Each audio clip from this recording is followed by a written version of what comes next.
গাছে কাঁঠাল গোঁফে তেল, এই বিষয়টি আসলে জামায়াতে ইসলামের আমির ডক্টর শফিকুর রহমান সম্প্রতি এই বক্তব্যটি উল্লেখ করেছেন। আমি কিছু উল্লেখ করতে চাই তারপর সেই বক্তব্যের কিছু অংশ।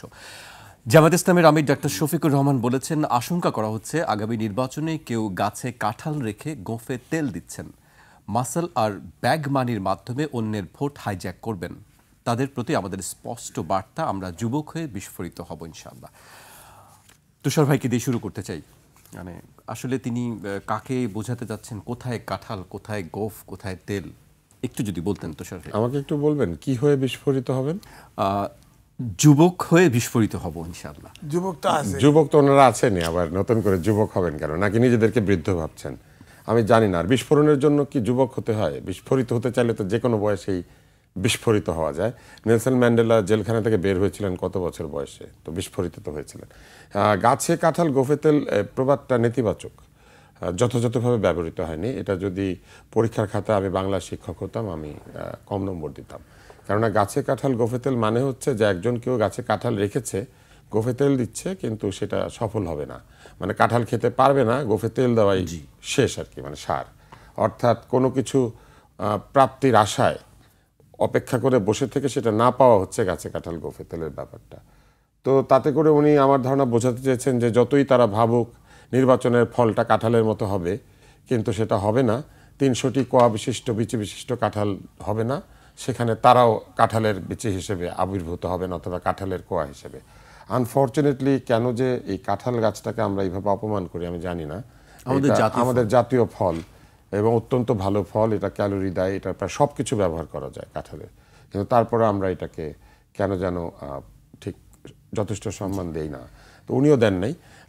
ওনারা আমার কাছে মনে হচ্ছে যে যেটা মিন করছেন সেটা হচ্ছে যে বৃহৎ রাজনৈতিক দল, তারা হয়তো ভাবছেন তারা ক্ষমতায় যাবেন, কিন্তু তারা যাবেন না এবং ওনারা যুবক হয়ে বিস্ফোরিত হবেন। আমি একটা ছবি দেখেছিলাম ব্র্যাড পিটের, the curious case of Benjamin Button. মানে বাটন জন্মায় বড় হয়ে ধীরে ধীরে ছোট হয়ে যেতে থাকে। তো এই বয়সে এসে যদি কেউ যুবক হতে পারেন, বেঞ্জামিন বাটন ছবিটা আমাদের মনে পড়ছে আর কি। যারা দেখেন নাই দর্শক তারা দেখে নেবেন। তো মূল বিষয় কি জানেন? বেঞ্জামিন বাটন হওয়া মানে পশ্চাৎপদতা। আমি লক্ষ্য করছি যে বেশ কিছুদিন যাবৎ সোশ্যাল মিডিয়াতে, টেলিভিশনে এবং অন্যান্য জায়গাতে কিছু লোক এসেছেন এবং তারা পেছন দিকে হাঁটছেন। হাঁটতে হাঁটতে 47, 1857, 1757, 1626, 1526 পিছন দিকে যাচ্ছে নাকি।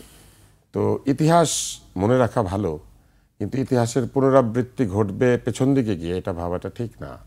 এবং যেভাবে তারা বাংলাদেশের সংবিধান, বাংলাদেশের অস্তিত্ব, বাংলাদেশের মুক্তিযুদ্ধ, বাংলাদেশের বিভিন্ন কিছু নিয়ে প্রশ্ন উত্থাপন করছেন, তাতে করে মনে হচ্ছে যে একদিকে যেমন গাছে কাঁঠাল গোঁফে তেল, অন্যদিকে আঙ্গুর ফল টক, এটাও একটা প্রবাদ। তো বসেছিল আঙ্গুরের লতার নিচে, কিন্তু পায়নি বলে শেষ পর্যন্ত আঙ্গুর টক টক লাগে। তো এরকমও হয়ে যেতে পারে যে কারো কারো কাছে আঙ্গুর ফল টক হয়ে যাচ্ছে বলে মনে হচ্ছে। আমি শুধু এতটুকুই বলবো যে এই সব বাক্যালঙ্কার বাদ দিয়ে নতুন জেনারেশন রাজনীতি করছেন। যদি যুবক হতেই চান তাহলে এই জেন জিদের কথা আমাদের বুঝতে হবে, তাদের মন বুঝতে হবে। তারা ইদানিং এত সরাসরি কথা বলেন যে তারা অন্যের মা বাবা এবং নিজের মা বাবাকেও ছাড় দিচ্ছেন না, মা বাপ তুলে গালিগালাজ করেন। তো এমনভাবে ছোট হওয়ার চেষ্টা করা উচিত না যে আপনি ওই জায়গাতে পৌঁছে গেলেন এবং গিয়ে ওই ভাষা ব্যবহার করতে শুরু করলেন। রাদার তাদের ভাষাটা বুঝে আমার মনে হয় যে বয়োজ্যেষ্ঠ রাজনীতিবিদদের আরও স্পষ্ট হওয়া উচিত। তারা যদি কারো বিরোধিতা করেন তাহলে যুক্তি দিয়ে বিরোধিতা করা উচিত। যৌক্তিক বিরোধিতার মধ্যে দিয়ে আমাদের ছেলেমেয়েরা শিখবে যে যুক্তি দিয়েই আসলে কাউকে পরাস্ত করতে হয়। এই আবেগ, ভাষা, গালিগালাজ, কুভাষা, ভাষা বলা উচিত না, কুভাষা এবং এক ধরনের ঔদ্ধত্যপূর্ণ আচরণ, ট্যাগিং করা, এগুলোর মধ্যে দিয়ে কখনো জয়লাভ করা যায় না। এগুলো হচ্ছে কারা করে? এগুলো তারা করে যাদের জ্ঞান নাই, বুদ্ধি নাই, যুক্তি নাই, সহনশীলতা নাই, পারস্পরিক সম্মান বোধ নাই এবং ভবিষ্যৎ নিয়ে কোনো চিন্তা বা পরিকল্পনা নাই। তারাই কাজগুলি করেন। কারো যদি অন্যের প্রতি সম্মান থাকে, নিজের অর্জিত জ্ঞান এবং বুদ্ধির উপরে বিশ্বাস থাকে, কেউ যদি আত্মবিশ্বাসী হন তাহলে এইসব ভাষা বাদ দেবেন এবং আমাদের তরুণদেরকে এটা বোঝানো দরকার যে এই প্রবণতা থেকে বের হয়ে এসে যুক্তি, তর্ক, জ্ঞান, বুদ্ধি এবং প্রজ্ঞার মধ্যে দিয়ে নিজেদের জীবনকে তৈরি করা, যাতে করে তারা জিতলে সম্মানের সঙ্গে জেতেন এবং পরাজিত হলেও যেন সম্মানের সঙ্গে হারেন। জি।